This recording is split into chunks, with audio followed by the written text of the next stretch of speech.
Good morning children. आज हम आपको मैथ पढ़ाने के लिए जा रहे हैं। क्योंकि मैथ के बहुत सारी किताबें हैं जो निजी प्रकाशकों के द्वारा प्रकाशित है, लेकिन मैं किसी निजी प्रकाशक का सर्फिंग एजेंट नहीं हूँ। चूँकि यह बिहार सरकार द्वारा मान्यता प्राप्त संस्थान है, इसलिए यहाँ बिहार सरकार द्वारा जो चलाया गया किताब है उसी के द्वारा हम पढ़ाना चाह रहे हैं।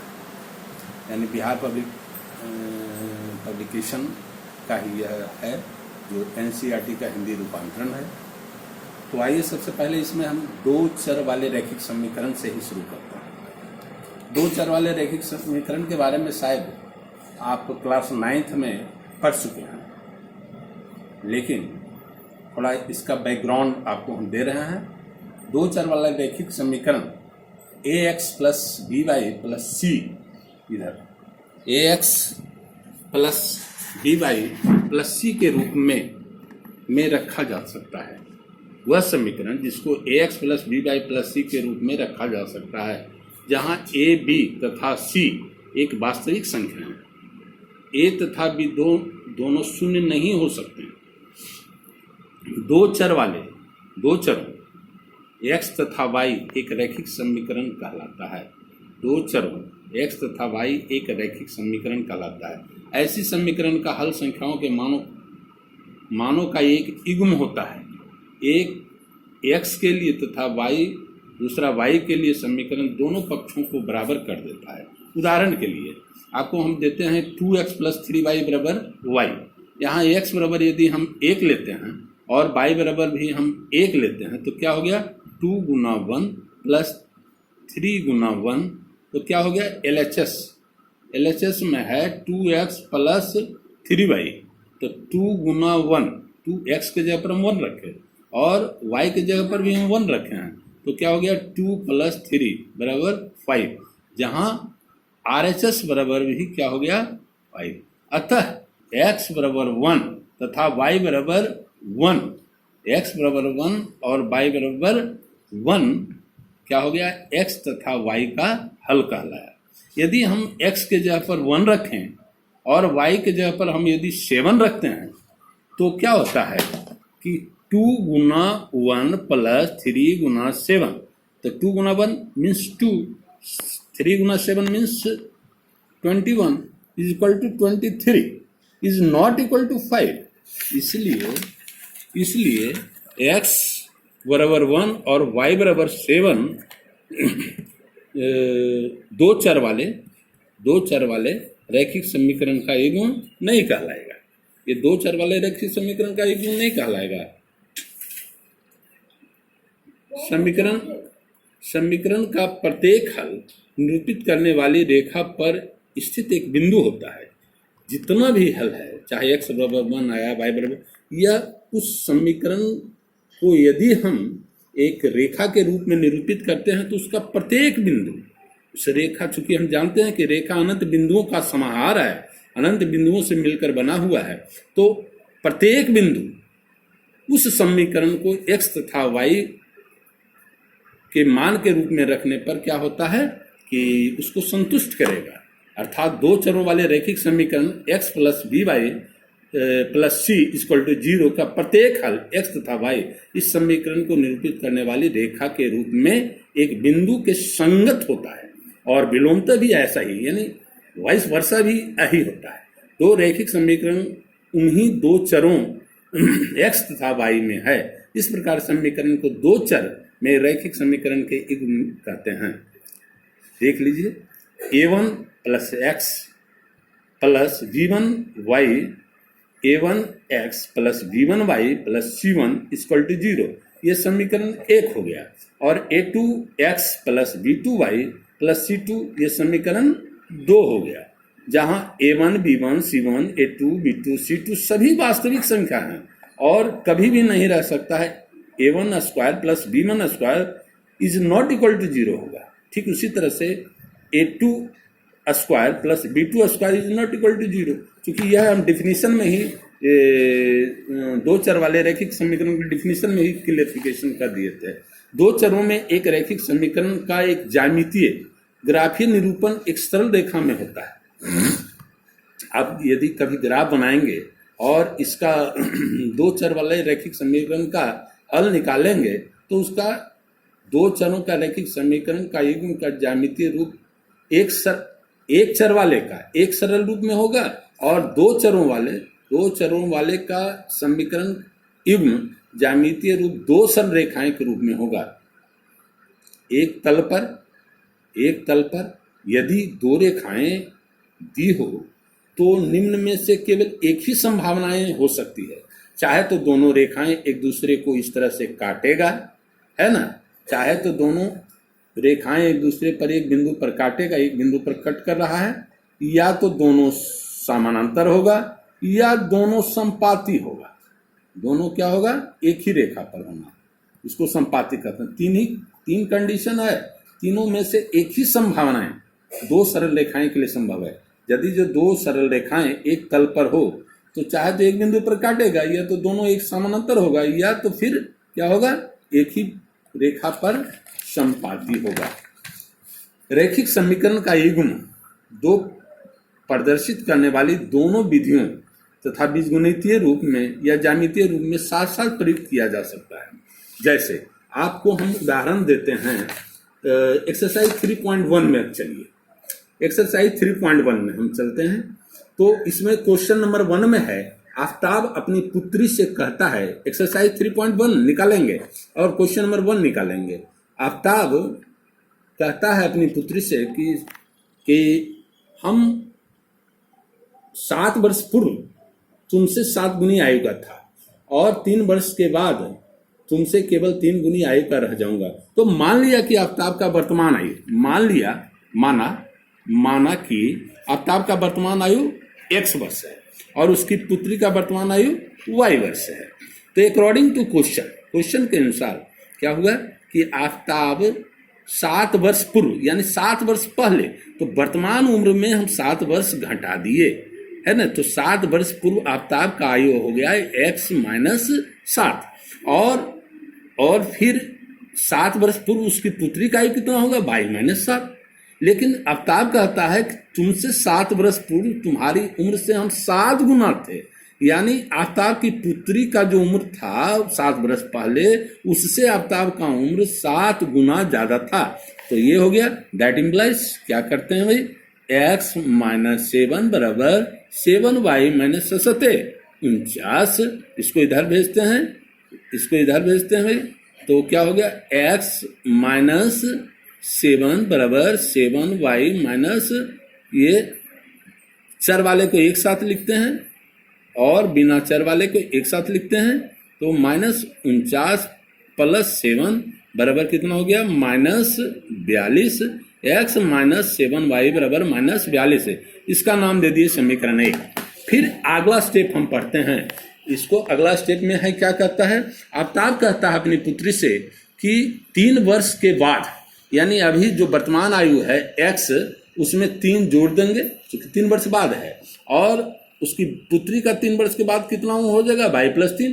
तो आफ्ताब कहता है अपनी पुत्री से कि जो 3 वर्ष के बाद हमारी आयु और तुम्हारी आयु है उसका क्या रिलेशन होगा, 3 वर्ष के बाद हम तुमसे 3 गुना, मात्र 3 गुना रह जाऊंगा।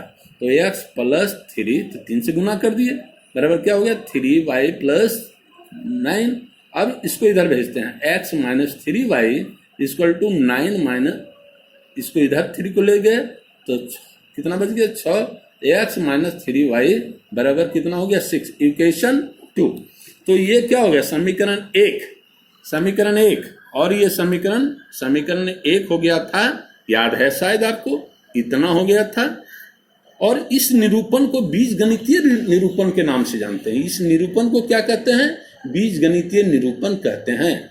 और इसको हम ग्राफीय विधि में भी व्यक्त कर सकते हैं। तो आइए ग्राफीय विधि में व्यक्त करने के लिए समीकरण 1 में x के जगह पर हम रखते हैं 0, तो ये 0 हो गया। x के जगह पर रखते हैं कितना, 0 - 3y बराबर कितना है, 2 में रख रहे हैं भाई, समीकरण 2 में, तो क्या हो गया, तो 0 हो गया, -3y बराबर 6 कट जाएगा -2, इसलिए y बराबर कितना हो गया -2।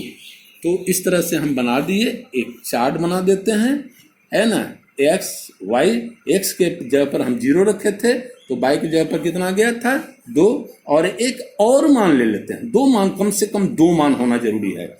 तो आइए x के जगह पर समीकरण 2 में ही रखते हैं। x के जगह पर हम यदि रख दें, y के जगह पर यदि हम रख दें, अब y के जगह पर रखते हैं 0, तो क्या हो गया x -3 गुना y 0 बराबर 6। तो क्या हो गया x बराबर 6, इसको इधर भेजेंगे, जुड़ जाएगा 0, कोई अंतर नहीं। x बराबर, यदि y के जगह पर हम 0 रखते हैं तो, है ना, तो x का मान कितना हो गया 6 है। ऐसे दूसरे तरह से भी आप कह सकते हैं इसको कि x के जगह पर यदि हम 6 रखते हैं तो y के जगह पर क्या होगा, ऑटोमेटिक 0 हो जाएगा। यहाँ पर हम यदि 6 रखते हैं तो y बराबर कितना हो जाएगा 0। अब आ जाइए समीकरण 2 में। समीकरण 2 में भी हम इसी तरह से करते हैं, आपको करके बता रहे हैं। आइए x और y समीकरण 1 में, समीकरण 1 ये है, तो समीकरण 1 में x के जगह पर हम 0 रखते हैं, 0 रख दिए, x के जगह पर हम 0 रखे, -7y बराबर -42, इसलिए -7y बराबर -42, इसलिए कितना हो गया 6, y बराबर 6 हो गया, y बराबर कितना हो गया 6। और यदि हम क्या करते हैं, x के जगह पर y की जगह पर 5 रखते हैं, y की जगह पर कितना रखते हैं 5 रखते हैं, तो 7 पचे 35, -5 रखते हैं, तो 7 पचे 35, माइनस प्लस हो गया 35, तो x बराबर हो जाएगा +35, यानी -42 + 35, है ना, -35। यहाँ x y की जगह पर हम रख रहे हैं कितना 5, सिर्फ 5, तो -35 इधर जाएगा तो क्या हो जाएगा +35 + 35 42 में हो जाएगा तो -6, x के जगह पर हो गया -6। यदि y के जगह पर हम 5 रखते हैं तो x के यहाँ पर मान रखते हैं तो y की जगह पर कितना हो जाएगा 6।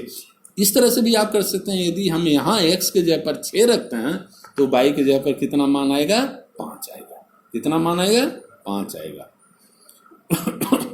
क्योंकि ये माइनस है, इधर जाएगा तो घट जाएगा, 42 में 5 घटेगा तो जा करके कितना हो जाएगा -35, माइनस कट गया तो y बराबर 7। इस तरह से हम मान निकाल दिए। अब इसको हम ग्राफीय विधि के द्वारा दर्शाते हैं, ग्राफ पेपर पर इसको हम ग्राफीय विधि के द्वारा हल कर देते हैं, क्योंकि इसमें दोनों विधि के द्वारा हल करके दिखाना है, ग्राफीय विधि के द्वारा। आइए थोड़ा सा मेहनत कीजिए आप भी मेरे साथ में। इस एक्सिस को x एक्सिस कहते हैं, इस एक्सिस को y एक्सिस कहते हैं। आप जानते हैं, आप चूंकि चौथा पांचवा छठा में ही पढ़ चुके हैं, किसी भी बिंदु को निर्धारित करने के लिए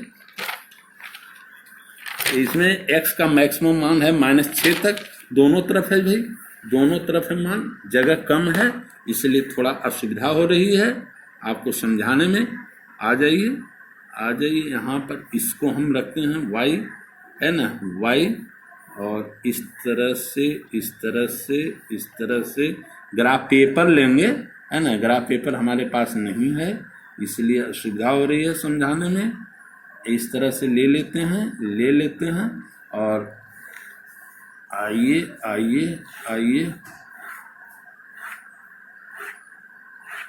है ना। तो x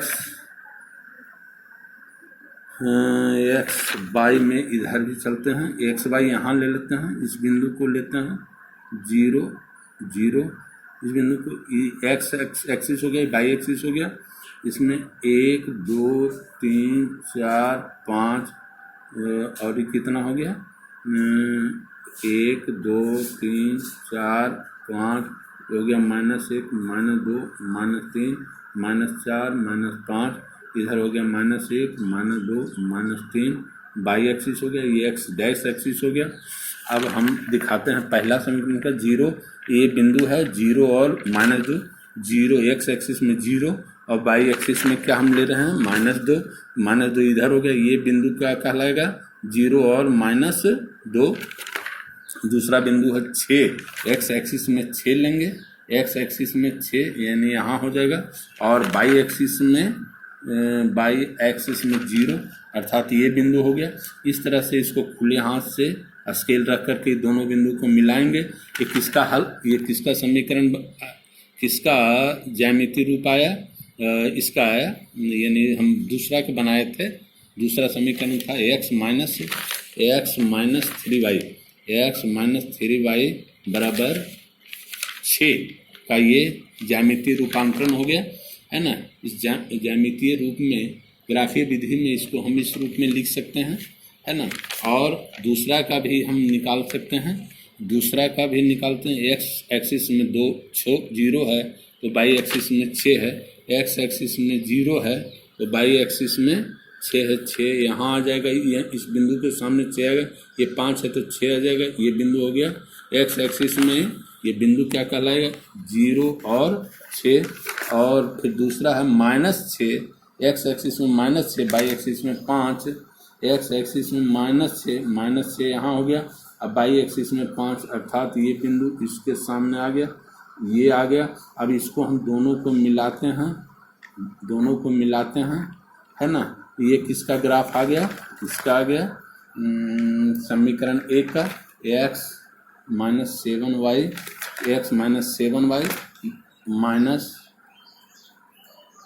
42, इसका ये ग्राफ आ गया, ये इसका ग्राफ आ गया। यदि दोनों ग्राफ एक बिंदु पर इस तरह से कट करता है, जिस बिंदु पर कट करता है वही x और y का, है ना, x और y का मान कहलाएगा। और यदि कट नहीं करता है यानी पैरेलल होता है, अर्थात उसका कोई हल नहीं होगा। और यदि एक ही रेखा पर इस तरह से बनता है यदि दोनों समीकरण का ग्राफ, तो इसके अनंत हल होंगे। कितना हल होंगे, अनंत हल होंगे। अर्थात रैखिक समीकरण के युग में ग्राफीय विधि का, रैखिक समीकरण का युग का ग्राफीय विधि के द्वारा भी हल निकाला जाएगा, जिसका हम एक्सरसाइज 3.2 में बतलाएंगे। लेकिन उसके पहले हम आपको बता देना चाहते हैं कि किसी भी यदि a1x प्लस b1y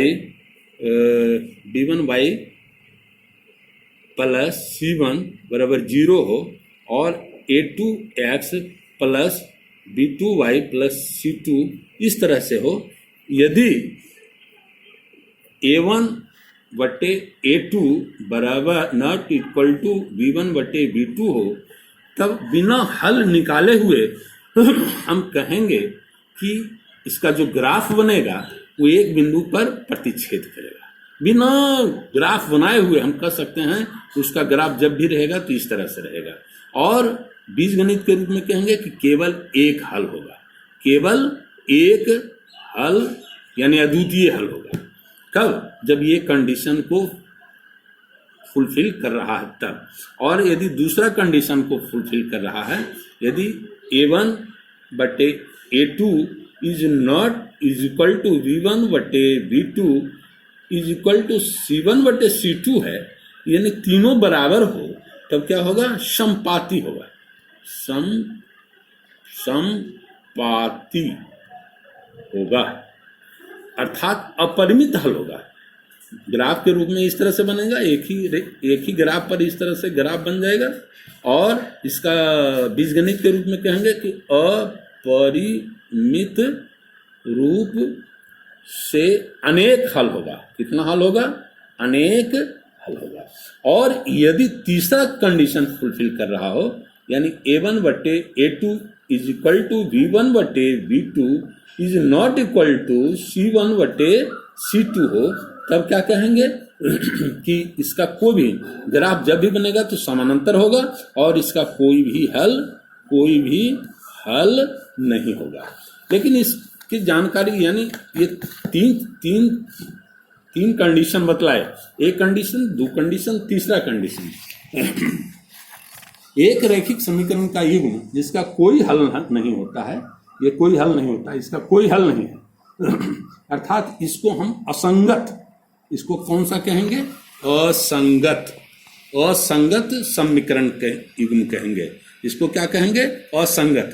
और ये क्या कहलाएगा, संगत कहलाएगा। पहला क्या कहलाएगा, संगत।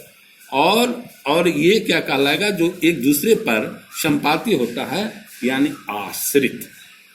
आश्रित 3 गो होता है। असंगत कौन होगा, जिसका कि जिसका ग्राफीय रूप क्या हो, समानांतर हो, और बीजगणितीय रूप में कैसे हल हो कि A1/A2 एक टर्म ऑफ कंडीशन को फुलफिल कर रहा हो, is equal to B1/V2 is not equal to C1/C2 हो, तो हम कहेंगे कि यह कैसा समीकरण का युग्म है, असंगत। और संगत युग्म कब कहलाएगा, जब A1/A2 is equal to B1/B2 हो, तो क्या कहलाएगा, संगत कहलाएगा। और आश्रित कब कहलाएगा, जब A1/A2 is equal to B1/B2 is equal to C1/C2 हो, तो क्या कहलाएगा, संपाती कहलाएगा। और कुछ एग्जाम्पल दे देते हैं जो अगला एक्सरसाइज से होगा। Exercise 3.2, exercise 3.2। आइए भाई, एक्सरसाइज 3.2 में आप आ जाएं। तो 3.2 में कि क्वेश्चन नंबर आपको हम बता रहे हैं। एक्सरसाइज 3.2 का क्वेश्चन नंबर 2 इसमें है कि 5x - 4y + 8 = 0 और 7x + 6y - 9 = 0। तो इसमें कहता है कि अनुपात के हिसाब से, यानी A1/A2 B1/V2 और C1/C2 की तुलना करके आपको ज्ञात करना है, न कि हल निकाल करके। तुलना करके ही ये कर देना है कि संपाती होगा कि समानांतर होगा कि एक बिंदु पर प्रतिच्छेद करेगा। तो हम आपको जैसा कि पहले बतला दिए हैं कि इसमें देखिए A1 कितना है जी, 5/7, B1 कितना है जी, -4/6, और C1 कितना है जी, 8/-9। तो इसमें हम क्या देखते हैं कि कौन सा टर्म ऑफ कंडीशन को फुलफिल कर रहा है। A1/A2 is not equal to B1/B2।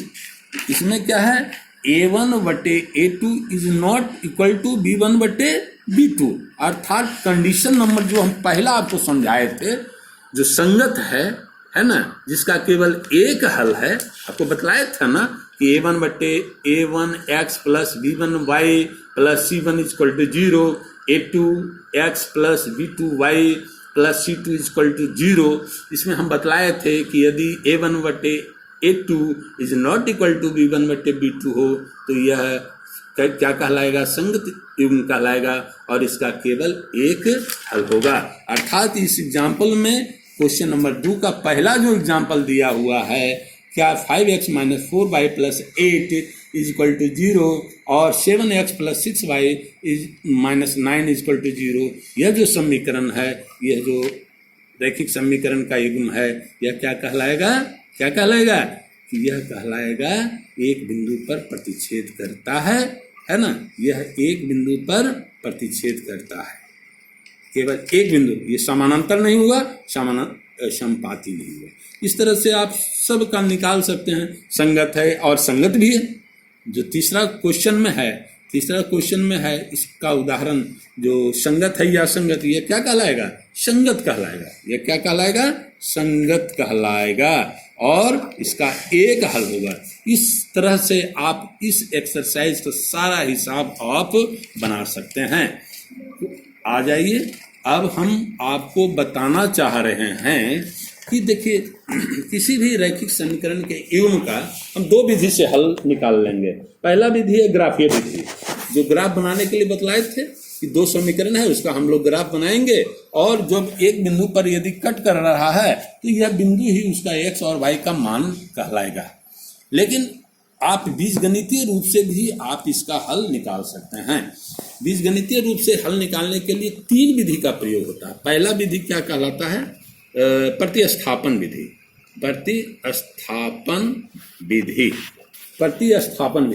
प्रतिस्थापन विधि का मतलब होता है कि प्रतिस्थापित कीजिए। जैसे एग्जाम्पल 3.3 में देखिए, क्वेश्चन नंबर 1 में x + y = 14 और समीकरण x - y = 4 है। इक्वेशन फर्स्ट, इक्वेशन सेकेंड, आप x का मान लीजिए समीकरण एक से x बराबर कितना हो जाएगा 14 माइनस वाई। यह मान सब्स्टिट्यूट कर दीजिए, प्रतिस्थापित कर दीजिए। कहाँ? समीकरण 2 में। समीकरण 2 में x का मान प्रतिस्थापित करने पर क्या हो जाएगा? x के जगह पर हम क्या लिखेंगे? 14 माइनस वाई। ये मान कहाँ से निकाले? समीकरण 1 से निकाले। कैसे निकाले? x प्लस वाई बराबर 14 है, तो x बराबर क्या होगा? वाई को इधर ले गए तो क्या हो गया? x बराबर हो गया 14 माइनस वाई। यह कहाँ से निकाले थे? समीकरण 1 से। यह मान पुट करेंगे कहाँ? समीकरण 2 में। तो x के जगह पर क्या लिख दिए? 14 माइनस वाई बराबर कितना हो गया?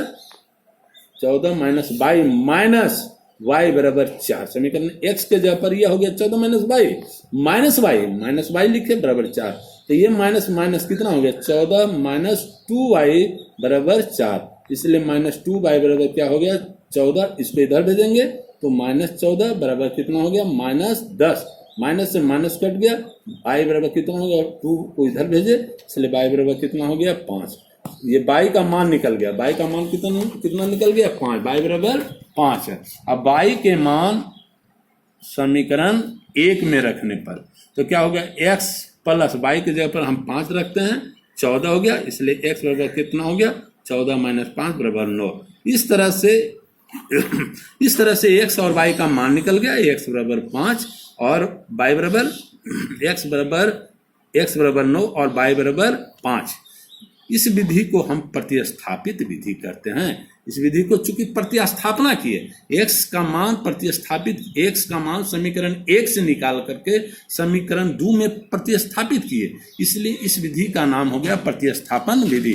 अब आ जाइए, दूसरा विधि होता है विलोपन विधि। दूसरा विधि क्या होता है? विलोपन विधि, है ना? विलोपन विधि। एग्जाम्पल 3.4 में चलते हैं। क्वेश्चन नंबर 1 में हम चलते हैं भाई। क्वेश्चन नंबर 1 में है, 1 के 1 में एक्सरसाइज जब 3.4 निकालेंगे ना तो उसका 1 का 1 में है x प्लस वाई बराबर 5 और 2x माइनस 3y बराबर 4। इसको हम विलुप्त कर देते हैं। विलोपन माने 1 को हम हटा देते हैं। चलिए भाई आइए, इसके सहारे से हम मान रखते हैं। x के बराबर कितना हो गया? y minus 5। x का मान हो गया y माइनस 5। यह मान हम 2 में रख देते हैं। समीकरण 1 है और ये 2 है, तो x का मान जो निकाले उसको हम यहाँ पर रख देते हैं ताकि y रहे और x विलुप्त हो जाए। x के जगह पर हम क्या लिख दिए? 2 इंटू x। x के जगह पर क्या लिख दिए? 5 माइनस वाई माइनस 3y बराबर 4। तो कितना हो गया? तो 5 दूनी 10 माइनस 2y माइनस 3y बराबर 4। इस तरह से क्या हो गया? 10 माइनस 5 2y, ये भी माइनस माइनस दोनों जुड़ गया, माइनस 2y बराबर 4 हो गया। इसको इधर भेजते हैं, माइनस बराबर 4 हो गया और इसको इधर भेज देते हैं 10 को, बराबर माइनस 6 हो गया। तो माइनस 5y बराबर इतना हो गया। माइनस से माइनस कटता है, y बराबर 6/5, है ना? यह मान फिर हम रखेंगे कहाँ? समीकरण 1 में। इस तरह से उसका मान निकलेगा। तो यह विधि कौन सा विधि कहलाया? विलोपन विधि। इस विधि को हम क्या कहेंगे? विलोपन विधि। पॉज करो।